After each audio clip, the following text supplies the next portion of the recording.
Hello guys, welcome back again. My name is Delphina and I'm super excited returning back to you. We're gonna have series of videos today and it's really an amazing one. I know for sure Obusiapo is going to put a smile on your face, of course. So you are at the right place if you really want to smile today. Yeah, so the thing here is what Nigerians think about Ghana is different from what the rest of the world think about Ghana. And I kept asking myself that why is everything different when it comes to Nigerians? You guys love to, hype yourself like you guys are the best, you are the giant. So every other country will go down when they call your name. But that's not the case. You don't know. I don't know if you guys know the story about Goliath and David, right? So who was the giant there and who was David? I believe David is the little one and the giant is the Goliath, right? Okay. Now, who is the giant of Africa? Nigeria. And who are the smallest in Africa?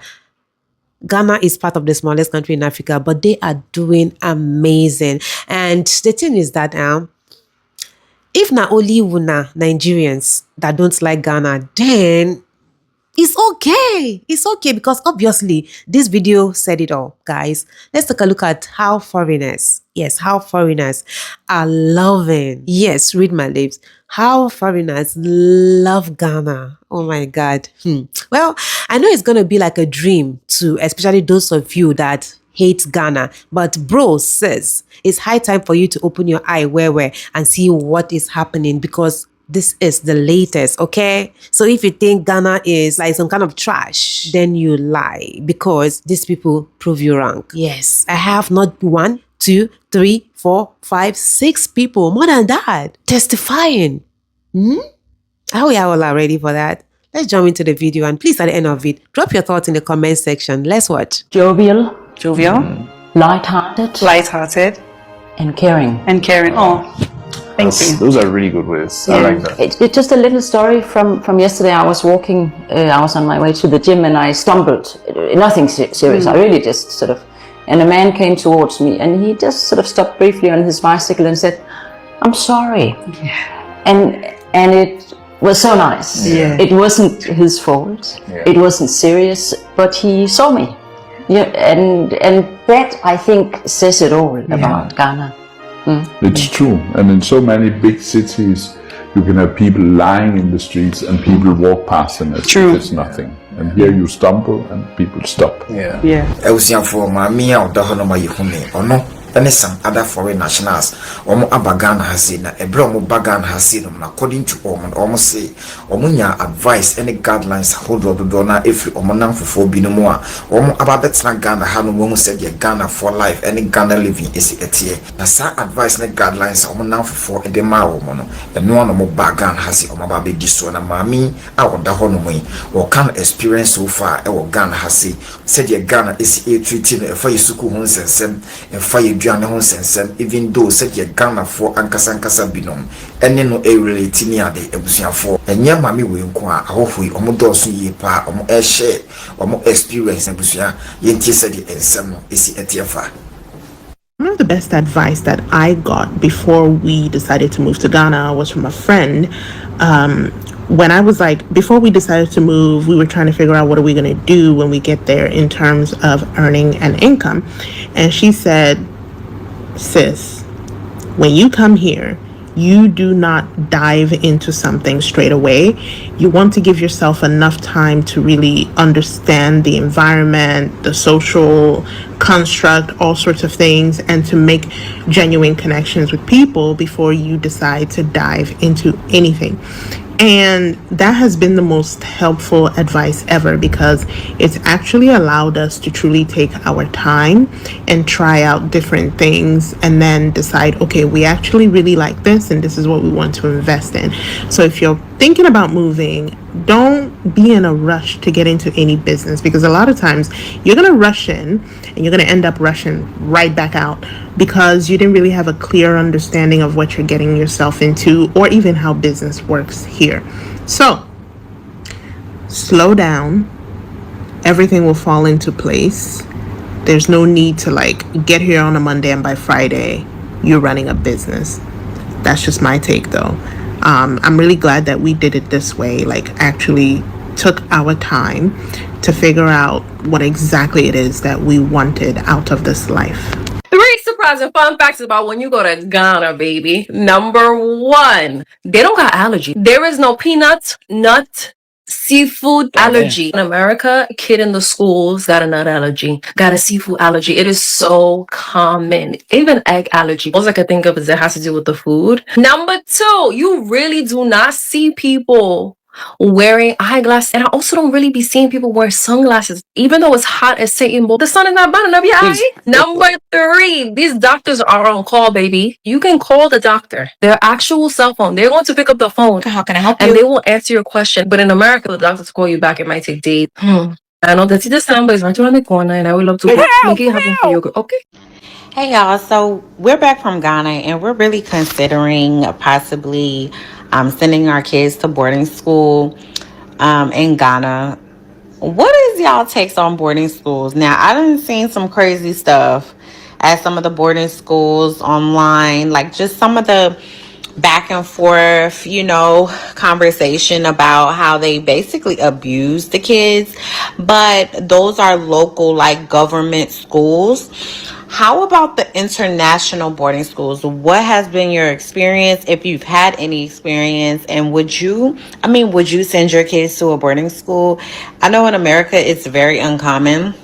I think there's like 2 boarding schools in Atlanta and they're like extremely expensive. But, the older our kids get, the more we just feel like it's some great skills for them to gain at a young age. It gives them a lot of independence as well as, community, right?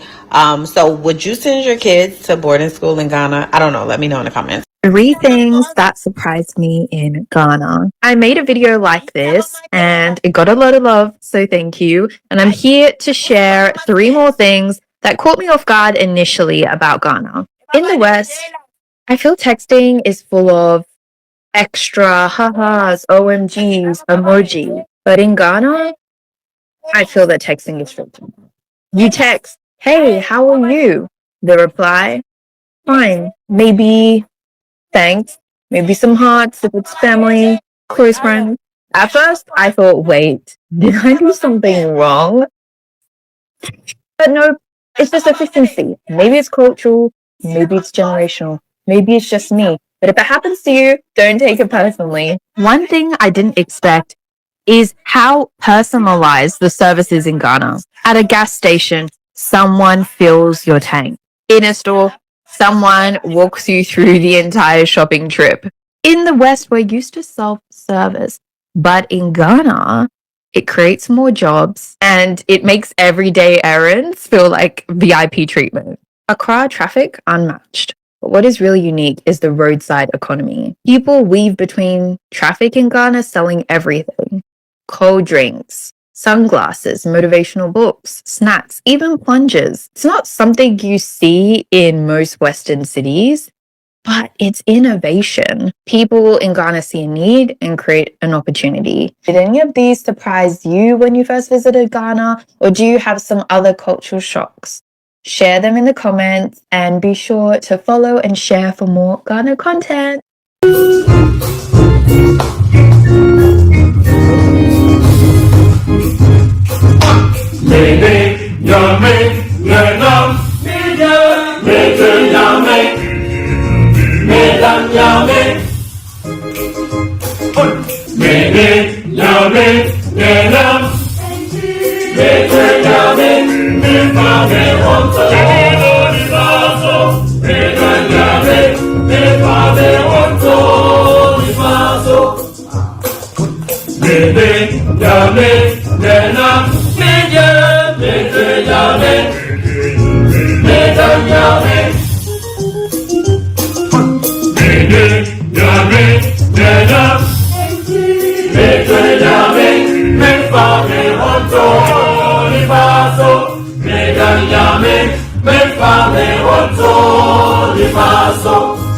Meaning,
Okay. Hey, eating the kinke or hema left at my house. Ohema, Megas. You know that dogno is my favorite. It's too hot, guys.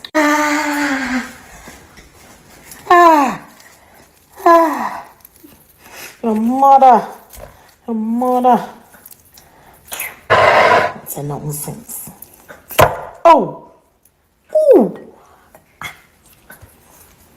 Ooh. Of course, no dogno is complete without shito.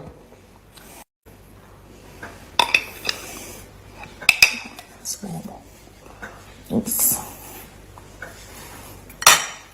Ashawo is going to enjoy my little midnight snack. Audrina, welcome to part 2 of Sensible Fruits midnight dogno snack. Right, this time I've added onion. Hey. We did not come to play here. We didn't come to play. Shito, of course. This shito is actually very nice. This is a copy. Africa's finest. Okay, so are you sure? I'll not find out. Okay. But let me close my mouth. Yes. Hey, how many spoons? Well, this one is a small spoon, you know. Yes. A diet spoon. I was like, hey, do you see the vapors? Can you see the vapors? You can't see the vapors. I said, hey. This time I won't use my hand. I've learned my lesson. Try and use chopstick. I've learned my lesson. Yes. Books. God, why am I so useless? Maybe, hey, wait, if I roll it. Hold on. Oh, it's already spoiled.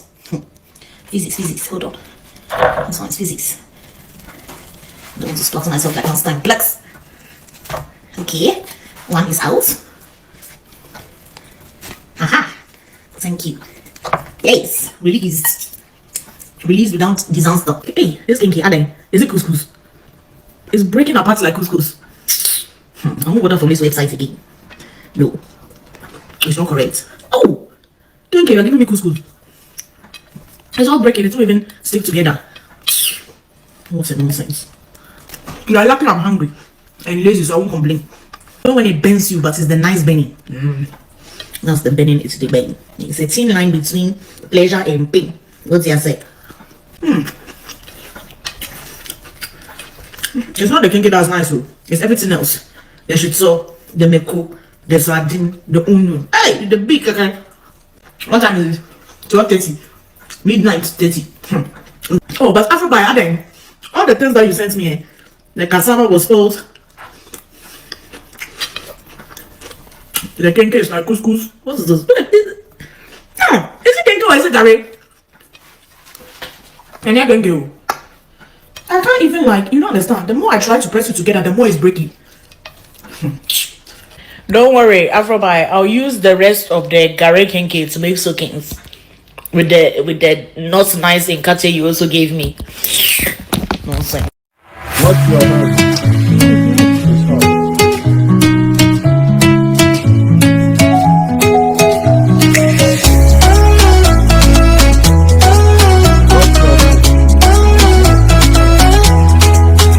The moon dances in the blacks. Paint everything with your colors, but the truth keeps its heart.